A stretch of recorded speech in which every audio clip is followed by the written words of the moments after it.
क्या कर रहे थे हम लोग 13.4 मैथमेटिक कर रहे थे, क्लास 9 का हम लोग 13.4 एक्सरसाइज कर रहे थे उसके, और उसके 4 क्वेश्चन कर चुके हम लोग। क्वेश्चन नंबर 5 करने जा रहे 13.4 का, और क्वेश्चन नंबर 5 जो हमने लिख रखा है मैं पढ़ के सुनाता हूँ और देखिए क्या है और करके भी दिखाता हूँ। A hemispherical bowl made of brass has inner diameter 10.5 centimeter. Find the cost of tin plating it on the inside at the rate of rupees 16 per 100 centimeter square. क्या मतलब हुआ इसका? एक हेमिस्फेरिकल बॉल है ऐसे, ठीक है ना, बाउल तो जानते हैं कटोरी, ठीक है ना, इस तरह के है, और इसका जो डायमीटर है यहाँ से यहाँ तक वो है 10.5 सेंटीमीटर।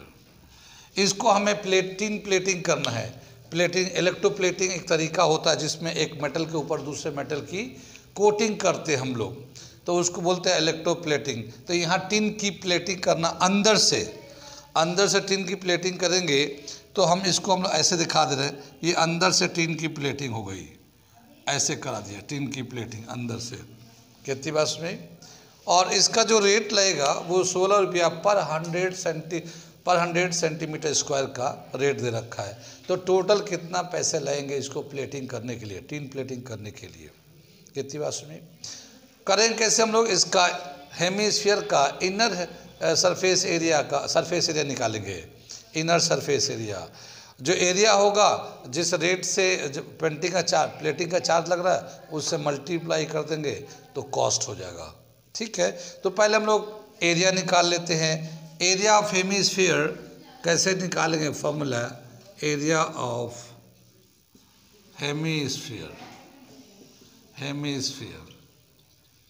क्या दे रखा है? फॉर्मूला था 2 पाई आर स्क्वायर।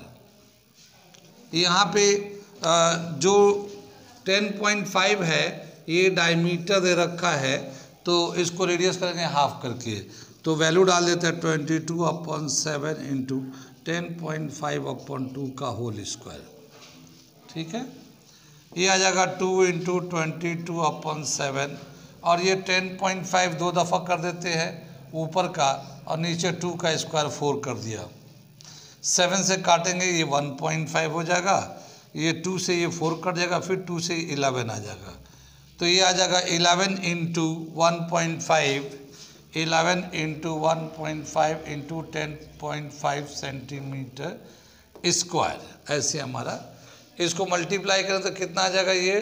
तो इसका एरिया आ जाएगा 173.25 सेंटीमीटर स्क्वायर। ये हमारा इनर सरफेस एरिया आ गया ये, ठीक है। अब क्या दे रखा? हमें कॉस्ट निकालना है। क्वेश्चन को मिटा दूं मैं, कॉस्ट निकालना है 16 रुपये पर 100 सेंटीमीटर स्क्वायर का। तो हम लोग क्या करेंगे? कॉस्ट निकालने का एक जनरल फॉर्मूला जानते हैं, कॉस्ट कभी भी निकालना हो तो एरिया जितना होता है उसको रेट से मल्टीप्लाई कर दें। Cost of tin plating area into rate, कितनी बात सुनिए। एरिया दे रखा 173.25 और रेट दे रखा 16/100, 16 रुपये पर 100, ठीक है ना, सेंटीमीटर स्क्वायर। इसको सिंप्लीफाई करेंगे कितना आ जाएगा? इसको मल्टीप्लाई करेंगे 173.25 को 16/100 से मल्टीप्लाई करेंगे, सिंप्लीफाई करेंगे तो ये आ जाएगा 27.72 ठीक है ना।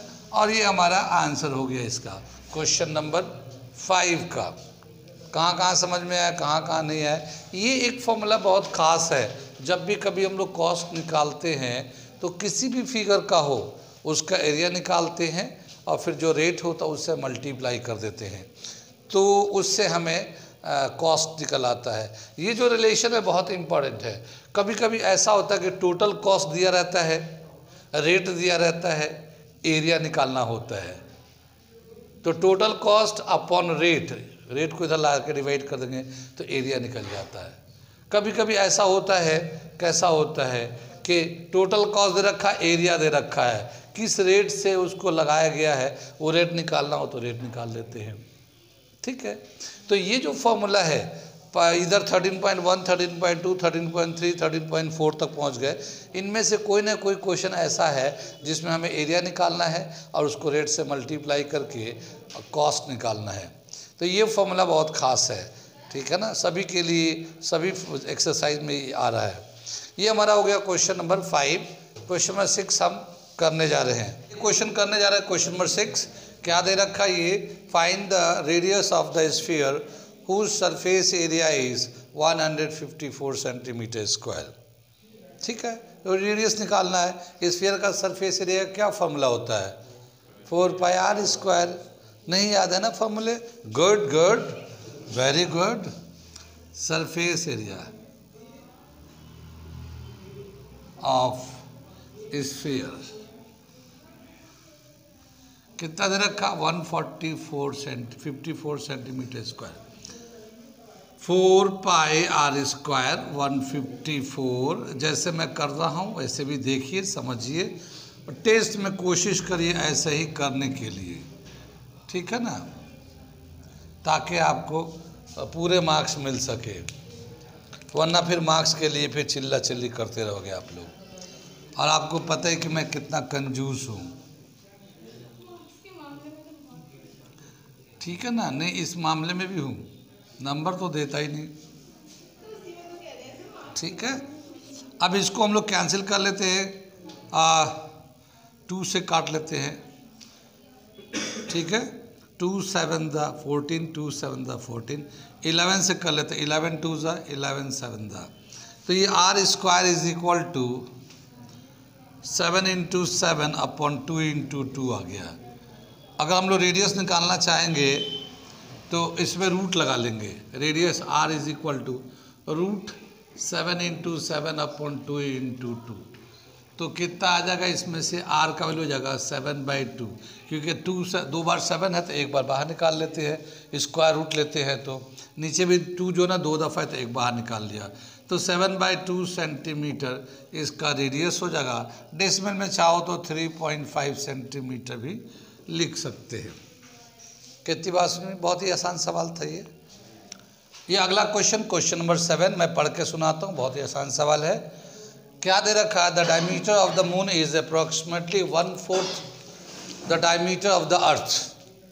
मून का जो डायमीटर है अर्थ के डायमीटर से 1/4 है। तो बताना है कि उन दोनों के सरफेस एरिया का क्या रेशियो होगा। Find the ratio of their surface area, ठीक है ना। ये हमें सरफेस एरिया का रेशियो निकालना है। सॉल्यूशन कर रहे हैं हम लोग। देखो क्या दे रखा है, diameter of the moon, diameter of the moon is equal to 1/4 diameter of the earth. Diameter of the earth के डायमीटर का 1/4 है। तो ऐसे हम लोग रेडियस अगर निकालना चाहेंगे तो रेडियस क्या हो गया, रेडियस ऑफ द मून आधा इधर हो जाएगा। मून का रेडियस डायमीटर का आधा होता है, ऐसे ही 1/4 रेडियस ऑफ द अर्थ, ठीक है ना, ऐसे लिख सकते हैं। या इसका अगर हम लोग रेशियो ले, देखो रेडियस ऑफ मून ये RM, रेडियस ऑफ अर्थ, ठीक है ना, कैपिटल M ले लेते हैं, मून अर्थ। तो ये क्या हो जाएगा 1/4। देखो रेडियस ऑफ द मून तो था ही था, रेडियस ऑफ अर्थ को यहाँ से उठा के लेके आया, ठीक है ना। तो ये 1/4 हो जाएगा। ये radius of the moon RM और ये 1/4 रेडियस ऑफ द अर्थ, ये RE कर दिया हमने। तो ये मल्टीप्लाई में था, ये नीचे आकर डिवाइड में आ गया। तो दोनों के रेडियस का रेशियो 1/4 आ रहा है। कितनी बात समझ में नहीं समझ में आया? अब बोलो भाई अहमद। हाँ रुका हुआ मैं, जा कहाँ रहा। अब क्या बताया कि आप देखो, अगर नहीं समझ में तो बोलना, अभी मैं जब तक आगे बढ़ाता हूँ, ठीक है ना। आगे क्या बताया कि जो इसका curve surface area of the moon, curve surface area of the moon upon curve surface area of the अर्थ, ये लिख देते हैं। Surface area of moon upon surface area of earth, ये ऊपर नीचे करके लिख लिया। ये 4 पाई आर मून का स्क्वायर, ये 4 पाई आर अर्थ का स्क्वायर, ठीक है। तो ये 4 पाई जो है ना कैंसिल हो जाएगा, आर मून अपॉन आर अर्थ, दोनों पे स्क्वायर था तो हमने कॉमन स्क्वायर कर लिया, ऐसे कॉमन स्क्वायर कर लिया। आर मून अपॉन आर अर्थ, ये का वैल्यू दे रखा 1/4, तो 1/4 ले लिया वैल्यू इसका और इस पे स्क्वायर कर दिया, ये आ जाएगा 1/16। ये हमारा रेशियो आ गया। कहाँ तक समझ में आया? बहुत ही आसान सवाल, ऐसा हम लोगों ने किया था बैलून वाला क्वेश्चन में कि एक बैलून है, उसका रेडियस 7 है, हवा भर दिया, उसका साइज़ बढ़ गया, रेडियस 14 हो गया, तो उसमें भी इसी तरह क्वेश्चन किए थे। ये मून के टर्म में आ गया। कहाँ कहाँ समझ में नहीं आया नोट कर लिया। अब ये अगला क्वेश्चन में 8 कर रहे हैं हम लोग। क्या दे रखा, पढ़ के सुनाता हूँ। A hemispherical bowl is made of steel 0.25 centimetre thick. The inner radius of the bowl is 5 centimeter. Find the outer surface area of the bowl. Outer surface area कितना होगा वो निकालना है। तो देखो मैं पहले तो फिगर बनाता हूँ। एक हेमिस्फेरिकल बाउल है, ठीक है ना, हेमिस्फेरिकल बाउल, और इसका जो इनर डायमीटर था, रेडियस है 5 सेंटीमीटर इनर रेडियस, और ये स्टील का बना हुआ है तो इसका थोड़ा सा थिकनेस है, तो ये इसका थिकनेस है, ये यहाँ पे ऐसे थिकनेस है इसका। ये थिकनेस जो ना 0.25, ये वाला जो थिकनेस है वो 0.25 सेंटीमीटर का है, ठीक है ना, 0.2 सेंटीमीटर का रेडियस है। तो आउटर सरफेस का कर्व सरफेस कितना होगा वो निकालना है। तो देखो इनर रेडियस तो 5 है और यहाँ से आउटर वाला रेडियस निकालेंगे तो इसमें 0.25 प्लस कर देंगे तो आउटर रेडियस हो जाएगा। बस में जितना थिकनेस है उतने को हम इनर रेडियस में प्लस कर देंगे तो आउटर रेडियस हो जाएगा, ठीक है। तो क्या समझ में आई? ये इनर रेडियस दे रखा है, इनर रेडियस 5 सेंटीमीटर, थिकनेस ये दे रखा 0.25 सेंटीमीटर, तो आउटर रेडियस हो जाएगा हमारा, आउटर रेडियस ये 5 + 0.25 इज इक्वल टू 5.25 सेंटीमीटर, ये आउटर रेडियस होगा। चाहे तो हम लोग कैपिटल आर से दिखा सकते हैं इसको, ठीक है। अब हमें आउटर कर्व सरफेस एरिया निकालना है, ठीक है ना। तो हम निकालते हैं outer curve surface area. Question को मिटा देते हैं, इसकी कोई ज़रूरत है नहीं, ठीक है ना। Outer curve surface area, outer curve surface area कितनी बात सुनी? ये हो जाएगा 2 पाई आर, हेमीस्फीयर का जो 2 पाई आर स्क्वायर, हेमीस्फीयर का कर्व सरफेस एरिया का फॉर्मूला था 2 पाई आर स्क्वायर। तो ये 2 है, 22/7 आर हो जाएगा, और आउटर एरिया जो है ना 5.25 का whole square centimetre square, 2 × 22/7 × 5.25 × 5.25 centimetre square. इसको अगर हम लोग 7 से काटते तो ये कट जाएगा 0.75, 7 7 49, 3 बचेगा 35, और 35 को 7 से करेंगे तो 0.75, ये हमारा ऐसे आ जाएगा। ये कितनी बात सुन में? इसको एक तो हम लोग मल्टीप्लाई के कर लेते हैं, आंसर निकाल लेंगे। एक हम दूसरे तरीका से करके देंगे, फ्रैक्शन में चेंज करके दिखाते हैं। कितनी बात सुनिए, इसका आंसर हम फ्रैक्शन में चेंज करके दिखाते हैं। ये मिटा दूँ नहीं, ये समझ में आ गया ना, इनर आउटर रेडियस ये दे रखा है।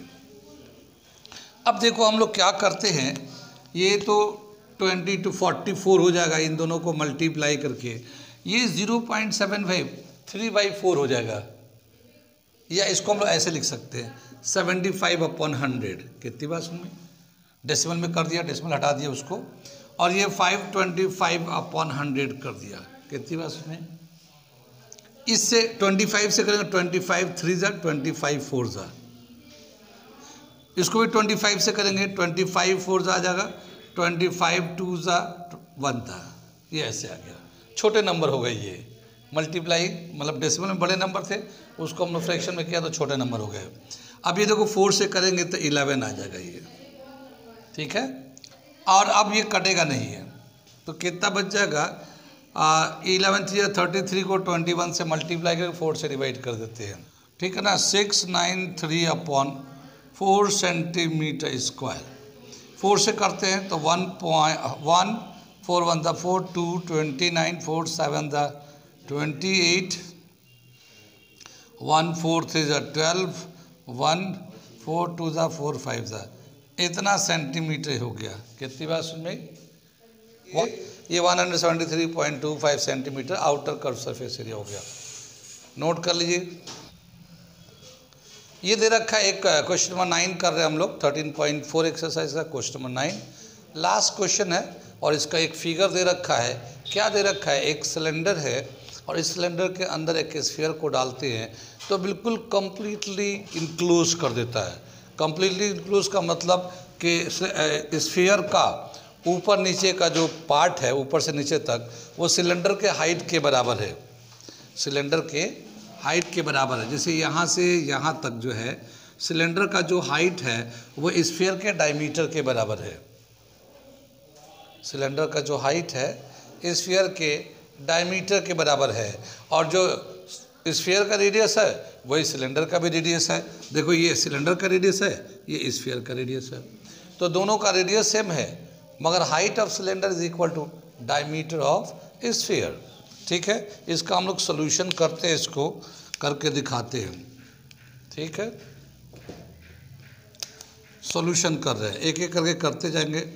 क्या बताया हमारा? पहले तो इसमें देख लेते हैं। Height of cylinder, height of cylinder is equal to diameter of sphere. और डायमीटर जो है ना 2r के बराबर होता है, ट्वाइस ऑफ रेडियस के बराबर है, तो h जो होगा 2r के बराबर होगा। ठीक है, अब ऐसे रेडियस दोनों का सेम है। रेडियस ऑफ सिलेंडर जो है इक्वल है रेडियस ऑफ स्फीयर के। ठीक, ये दो इन्फॉर्मेशन इस तरह से है। अब हमसे बोला क्या कि सरफेस एरिया ऑफ स्फीयर निकालिए। Surface area, total surface area, curve surface area सब सेम होता है स्फीयर का। तो पहला पार्ट हम यहाँ से कर रहे हैं और वो है सरफेस एरिया ऑफ स्फीयर। क्या दे रखा फॉर्मूला इसका? 4πr²। 4πr², ये ऐसे ही रह जाएगा क्योंकि इसमें किसी का वैल्यू दिया हुआ नहीं है, r का वैल्यू दिया हुआ नहीं है, तो सिंप्लीफाई करना ना करना कोई बात नहीं, इतना आ जाएगा हमारा। तो ये पहला पार्ट हो गया, ये 4πr²। दूसरा कर रहे हैं curve surface area of cylinder. Cylinder का कर्व सरफेस एरिया क्या फॉर्मूला होता है? 2πrh। सेकेंड पार्ट कर रहे हैं curve surface area of cylinder 2πrh। ठीक है ना, तो ये 2 तो 2 है, पाई है, r है, और h की जगह पे हम लोग यहाँ पे हाइट ऑफ द सिलेंडर जो है ना वो रेडियस में अगर चेंज कर दें तो 2r के बराबर है। तो ये हाइट को हटाकर 2r लिख लेते हैं। ये 2 को 2 से मल्टीप्लाई हो जाएगा 4πr²। ये दूसरा इक्वेशन हो गया, यानी कर्व सरफेस एरिया भी 4πr² के बराबर ही आया। तो ये दोनों के आंसर हो गए। अब बताया क्या तीसरे में? Ratio of the area obtain bye 1 और 2।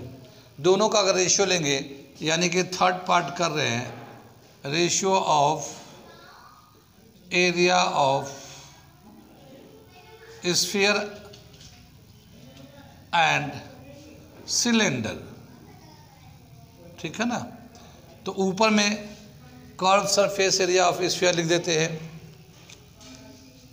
रेशियो लेना होता है ना, तो ऊपर नीचे लिखते हम लोग। तो क्या लिखेंगे, ऊपर में लिखेंगे curve surface area of sphere, surface area of sphere upon curve surface area of cylinder. ठीक है ना, ये है 4 पाई आर स्क्वायर। स्फीयर का कर्व सरफेस है ये यहाँ पे दे रखा है, और सिलेंडर का कर्व सरफेस है ये दे रखा 4 पाई आर स्क्वायर। तो इनका रेशियो कितना जगह 1:1।